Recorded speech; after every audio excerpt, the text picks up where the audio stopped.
You missed me when I was flunking out of college. You didn't know me. You didn't know me when I had a severe stuttering problem. You didn't know me when I could not talk outside of my house.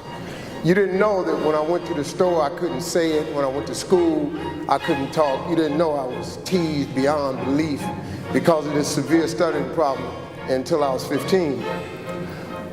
You missed me when I flunked out of college. You missed me when I was homeless and I lived in a car for 3 years. You missed all of that.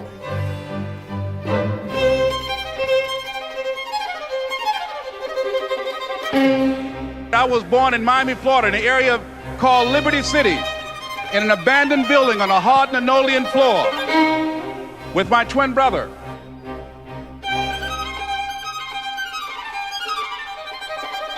So you turn your TV on now, you see me, you see, man, this dude is, look at him, he balling, he out of control, he got TV shows, he got money, look at him, he living, oh man, but you missed me. You missed me when I was getting here. My mother got pregnant with me at 15 years old. I grew up on the east side of Atlanta in a neighborhood by the name of Kirkwood. Drugs, gangs, violence, you name it. And I came up in a 2-bedroom home, 14 people. We were 6 weeks of age. We were adopted. When I was in 5th grade, I was identified as EMR, labeled, educable, mentally retarded, put back from the 5th grade into the 4th grade, and stayed in that category until I got out of high school. I don't have any college training.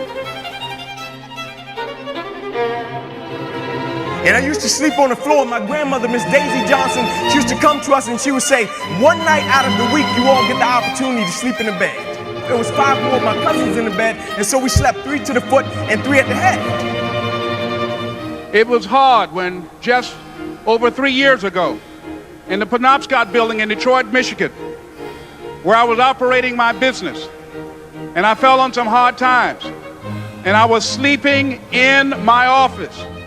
And it was hard coming through the lobby. And sometimes they would laugh. There's a guy talking about becoming successful. And look at him. He's bathing in the bathroom upstairs on the 21st floor. He sleeps on the floor. It was hard, ladies and gentlemen, coming to speak to people. And I was facing financial difficulties in my own life. I was behind on my bills and my dreams, and I'm saying to them, you can live your dream. It was hard, ladies and gentlemen. It was very difficult to pick myself up each day believing that I could do it. There were times that I doubted myself.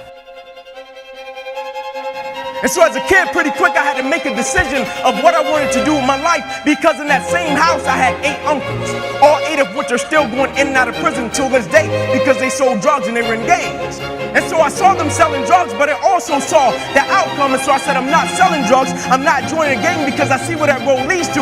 Either I'm going to end up dead or in prison. I said, so my best bet may be to go to the NFL.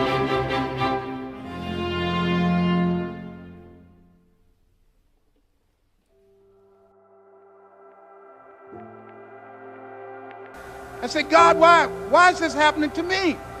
I'm just trying to take care of my children and my mother. I'm not trying to steal or rob from anybody. Why did this have to happen to me? It was very hard. And here's what I want to say to you.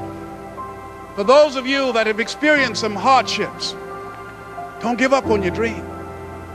No one could have convinced me by holding on, by continuing to push forward, by continuing to run toward my dream, that one day I would have my own talk show. It's a long shot, ladies and gentlemen, from Liberty City, an abandoned building on a floor, never knowing my mother or father. It's a long shot. Being here with you today in this dome in Atlanta, it's a long shot. No college training, labeled educable, mentally retarded, but I kept running toward my dream. I want to go to the NFL. I feel our family deserves a better way of life. Let's work for it. So every night we would go out and we would race light pole to light pole in Kirkwood. No shoes. Light pole to light pole every night. You see, most nights after practice, everybody would leave to go home, and I always had to sit in the park because my mother worked at Wendy's. And my mother didn't get off work till about 10 o'clock, 10:30 most nights. And I'll be sitting there in the park and I loved it. I didn't want anybody to take me home because when I went home, I was sleeping on the floor with roaches and rats. And so anytime I got in solitude to dream, anytime I got in solitude to think about what I wanted to do for my family and my community, I took advantage of it. And so most nights, I'll be sitting there in the park and I'll be looking up at the lights. And I'll be envisioning myself doing things in the NFL, envisioning myself doing things for my community. And just as the lights would always go out, my mother, she would pull up and she used to drive an old Buick Regal. Hubcaps off the car seats torn up, the car was all beat up. And she would pull up and she would put the car in park. And I would always hop up, I would run over to my mother, I would give her a hug and a kiss. And I would say, Mom, if you don't mind, can you please sit back in your car? I have to do some extra drills. I have to go to the NFL. She would never have to work another day in your life. And I knew she was tired. And every night my mother would say, sure, Inky, and she would sit back in that car. Those car lights would hit that field, and here you had a 7-year-old kid doing backpedaling drills, running sprints, running laps, chasing his dream to go to the NFL. My mom,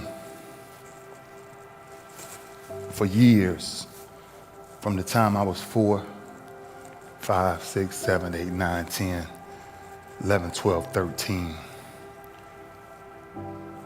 I never saw a woman take so much physical abuse than the way I've seen my mother beaten every freaking day of my life.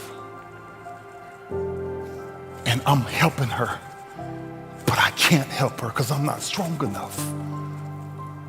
I don't have the muscle to get these men off my mother. My mother's a very high yellow woman, and every time they hit her, she would bleed from her eyes. And she would walk around for days with sunglasses on in the house. And I said, Ma, I need a deck of cards. Last altercation we got in, my stepfather hit my mama so hard in the face. My stepfather hit my mama so hard in the face, I called her. And I looked at him with this rage and this pain in my eyes. Like one day. And I took this deck of cards. And I couldn't live in the house, so I had to live in the garage.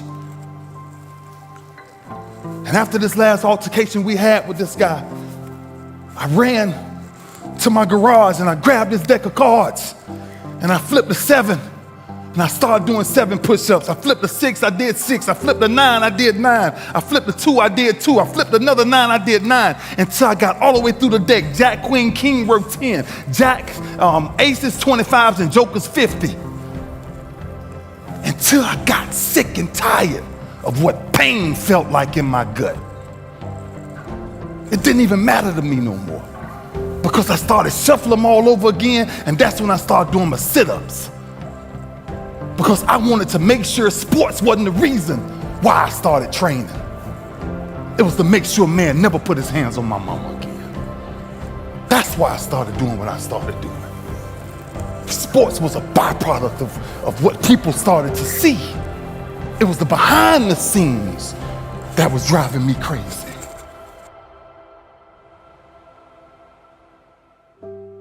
My father was a very abusive, very, very abusive, okay? And I'm a big guy. My father was a big man. And I was a kid, my earliest memory of my father was him knocking my mother out. Knocking her out.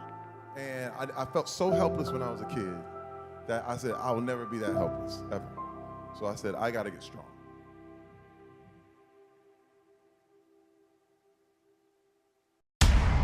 Inky Johnson, do you even think you're gonna play at the University of Tennessee? He said, you're 135 pounds. I said, not only am I gonna play, I'm gonna start. I said, you made a mistake.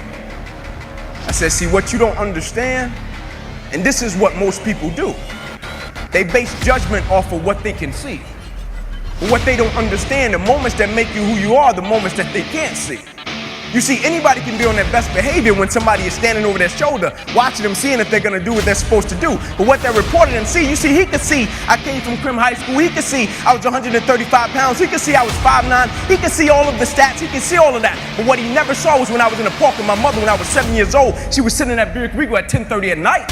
What he didn't see was every Saturday morning at 5:30, I was up running 2 miles to a fire station and 2 miles back home. What he didn't see was every time I slept on that floor with ropes and rats with my cousins, I got up every morning, went to school, and never made one excuse. What he didn't see was on Christmas Eve, when a guy came through me and my cousin's window, he stuck a 9mm in a 45 in both our face and took all of our Christmas gifts, and we had to stand on the curb, and our mother told us, y'all just be great.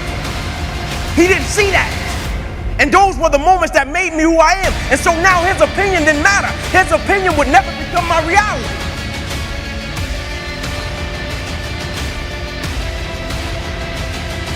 It's necessary to know that everybody won't see it, that everybody won't join you, that everybody won't have the vision, that a lot of people like to complain, but they don't want to do anything about their situation, that you are an uncommon breed. You know, you have to know within yourself that I can do this. Even if no one else sees it for me, I must see it for myself.